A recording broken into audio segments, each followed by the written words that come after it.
Shalom. First and foremost, call Halal, Yahweh, Bahashem, Yahweh Shai, Bahashem, Rachakodash. That's all praises to the Heavenly Father in the name of His only begotten Son, in the name of the Holy Spirit in the ancient Paleo Hebrew tongue. And double honors to our teachers, the beloved apostles and elders at Great Millstone who rule and teach well. And peace, blessings, and salutations to the hopeful elect, Yuakim, preaching this word in truth and sincerity across the four winds of the earth, as well as the men, women, and children alike, the believers. Shalom. It's your brother Karatazar coming with a quick lesson. Adawan Ratazar, Lord willing, I pray it's edifying. And it's entitled, The Lord is Coming Like a Thief in the Night. And what that means is He's going to catch a lot of people off guard that's not paying attention to the prophecies. Matter of fact, we could start with that. Then we'll get in a couple articles and a handful of scriptures, including this one, and the Lord willing it be edifying. 2nd Ezra chapter 9 and verse 1. He answered me then and said, Measure thou the time diligently in itself. And see, this is how we measure the time that we're in. It says, And when thou seest part of the signs past, which I have told thee before, then shalt thou understand that it is the very same time wherein the highest will begin to visit the world which He made. And how will we know what time we're in? What signs are we looking for? To know and understand that the Lord is returning to judge and to judge the earth and every single soul on it. Verse 3. This is how we measure and understand. It says there, well, these are the signs. The prophecies is how we understand that are written. The prophecies that are written. That's how we understand what time we're in. So verse 2 Ezra 9 and 3. Therefore, when there shall be seen earthquakes and uproars of the people in the world, then shalt thou well understand that the Most High spake of those things from the days that were before thee, even from the beginning. So uproars of the people and earthquakes is what the Lord was referring to. And that's what these articles are going into. Okay, because when you read this in the peoplesvoice.com, Pentagon can't account for $3.8 trillion, sparking fears of a new false flag. And when you see that now, this is the point of the list of the article.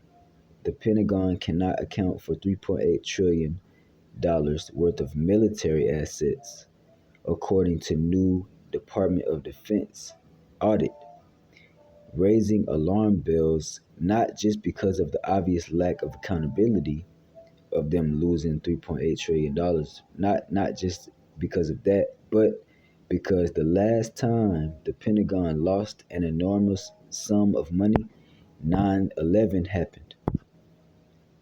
Okay, 9/11, which was a major, what, when you get this definition of false FLAG, it goes into and says it is a term used by conspiracy theorists to suggest that various world events and crises such as terror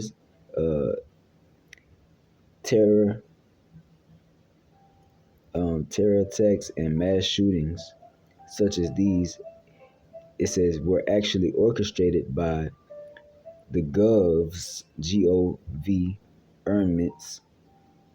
or sinister forces in furtherance of a political or social goal such as gun control or sowing public fear.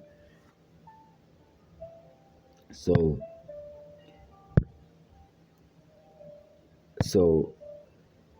they could cause something to happen and blame it, just as Nero did. I think he blamed the Christians back in that time when he burned down Rome, I believe. But so we know that this could be on the horizon. So what are we supposed to be doing? We're supposed to be paying attention and watching and praying. 1 Peter chapter chapter 1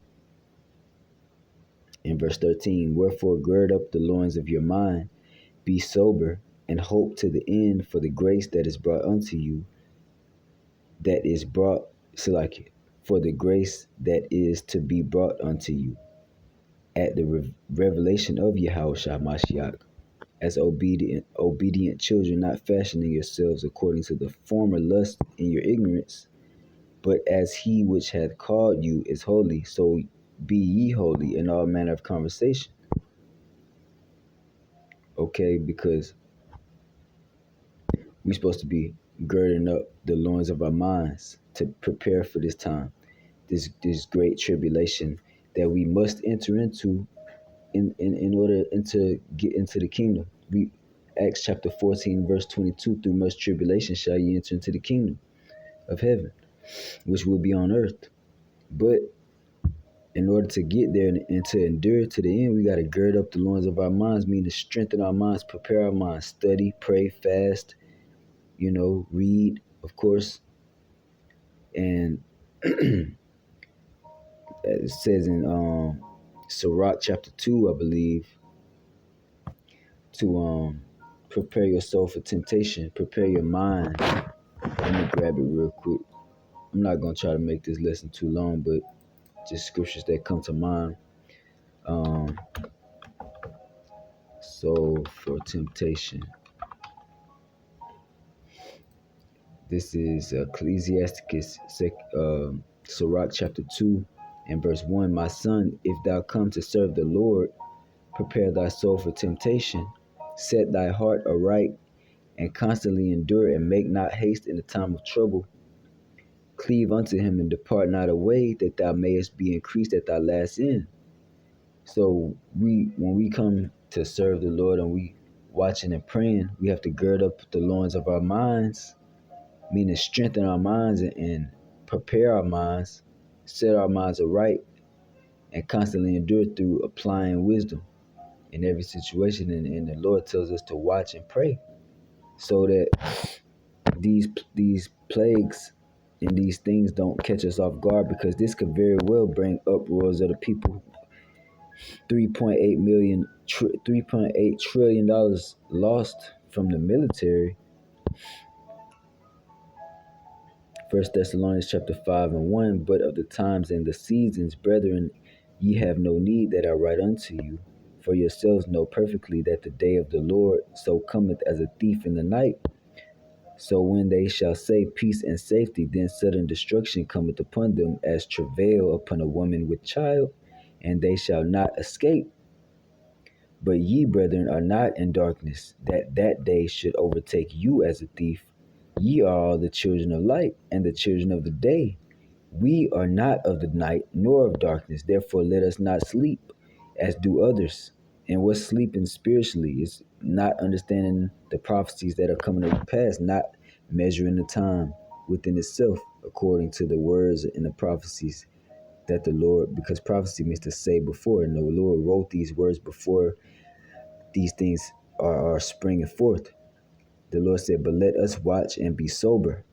For they, and sober means to abound and abide in the correct doctrine, being taught by the men of the Lord, the prophets. It says, for they that sleep, sleep in the night, and they that be drunken are drunken in the night. But let us who are of the day be sober, putting on the breastplate of faith and love, and for an helmet the hope of salvation. For the Most High hath not appointed us to wrath, but to obtain salvation by our Lord Yahushua Mashiach, who died for us, that whether we wake or sleep should live together with him. Whether we die for this word and be martyrs, or whether the Lord preserves us to be, to endure to the end and to not taste of death. It says, whether we live, whether we awake or sleep, we shall live together with him. Wherefore comfort yourselves together and edify one another, even as also ye do, meaning to build one another up in his word, comfort one another with these words, sharpen one another as iron sharpeneth iron. You know, Um, the Lord tells us, going back to 2nd Ezra 9 and verse 3, therefore, when there shall be seen earthquakes and uproars of the people in the world, then shalt thou well understand that the Most High spake of those things from the days that were before thee, even from the beginning. So, again, going back, this could be a false flag, okay, but either way, we're in those times. So we got to watch and pray that we be counted worthy to escape these times. Luke chapter 21 and verse 34. And take heed to yourselves, lest at any time your hearts be overcharged with surfeiting and drunkenness and the cares of this life, and so that day cometh up upon you unawares. And so that day cometh upon you unawares. We gotta take heed, because that word unawares means AI fnidios in the Greek, Strong's G16 160. Suddenly, negative, in a negative way, unexpected, unforeseen. So we have to, again, watch and pray. Gird up the loins of our minds, preparing our souls for temptation. And the ultimate temptation is that CHI to the P, that digital tag that they want to put under your skin in order to monitor you in everything that you do, including your finances. So it says, for Luke 21 and 35, for as a snare shall it come upon all them that dwell upon the face of the whole earth. Watch ye therefore and pray always, that ye may be accounted worthy to escape all these things that shall come to pass, and to stand before the Son of Man. Because it's so, this second article right here, Iceland, and this is currytales.com. I'm gonna post a link to these in the description, Lord willing. It says Iceland, 1,485 quakes in the last 48 hours. And why is the country experiencing such intense seismic activity? Is the title of this article. And I don't even gotta read it, but when you could play this right here, and it'll show you all of these earthquakes. But why is this happening? Just like the article is titled, and that's because the Lord is visiting this place, just like we just read in 2nd Ezra chapter 9. When you see these things, you know that the Lord, the Creator, is visiting this place. Then shalt thou well understand that the Most High spake of these things, and it says, 2nd Ezra 9 and 2, then shalt thou understand that it is the very same time wherein the highest will begin to visit the world in which he made. Therefore, when there shall be seen earthquakes and uproars of the people in the world, then thou shalt understand that the Most High spake of those things from the days that were before thee, even from the beginning. And that's these earthquakes, 1,500 earthquakes, and the biggest one so far is 5.2 magnitude on the Richter scale. Unprecedented seismic activity, meaning never before seen in the history. And then not only that, okay, but that's spiritual, because the Lord said this is when He's gonna begin to visit the earth. I came across this video in the spirit. I'm gonna play it, and it's very interesting. This woman, okay, let's watch. Very hard. See, that's it. All we have. This is Iceland, where these volcanoes are erupting, and this is a valley apparently in Iceland, and that smoke you see is volcanic. What do you call it? Steam coming from the earth. So this is in the daytime, right? Now let's watch her pull up this video from the night and understand what this activity is. area I see with the vents right here is this main area right here, which happens to glow at night, and there's a few other vents. But they see now there's some light starting to occur, and things are moving around. See them appearing like that? What is it? Can y'all see it? I know it's not cars. It can't possibly be cars and airplanes flying around up here. There's no way. It's a hotbed of UFOs. A hotbed. They're even going into the volcano too. Some of them go into the volcano, and the computer would stick on certain things. It kept spinning and spinning. I'm thinking, why are you wanting to spin in one? See, I don't know what. See, that's okay. That's this part right here, you all. Let me slow this down. I want to slow it down so you all can see it. See if we can get them. Like, what are these things? Let me make it bigger for you all. I tried to make it bigger on the one thing. I mean, it's nighttime and you can't really see it that well.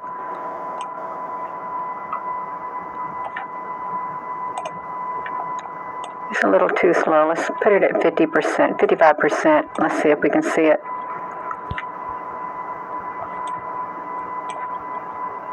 See, what is this? What is this going back and forth? This is beautiful. And what's really interesting, they still show up in the daytime too. There's something strange, really, really strange going on here. I've not seen anything like this before. You know what happened? See this stuff flying around? It's going back and forth, whatever this stuff is. And it's not just fires, because fires should not jump at all. They're not going to be jumping around. It's best to see what the landscape. See that? So the Lord is visiting this place, and you know, these heathen can say, oh, this is because of this and that, but we understand again what the prophecies state. So this is, we're not in darkness as these other people, as it said in First Thessalonians. You know, we're not asleep in the night and drunken like these other people, but we're sober, meaning spiritually sober, and we understand the words of the Lord and what's coming to pass, and we're not in the blind. The Lord blessed us with this, the ears to hear and the eyes to see the prophecies. He called us, and we got to make our calling and election sure. I'm gonna end it with this, 2 Peter chapter 3 and verse 10. But the day of the Lord Yahweh Shah will come as a thief in the night, in the which the heavens shall pass away with a great noise, and the elements shall melt with fervent heat.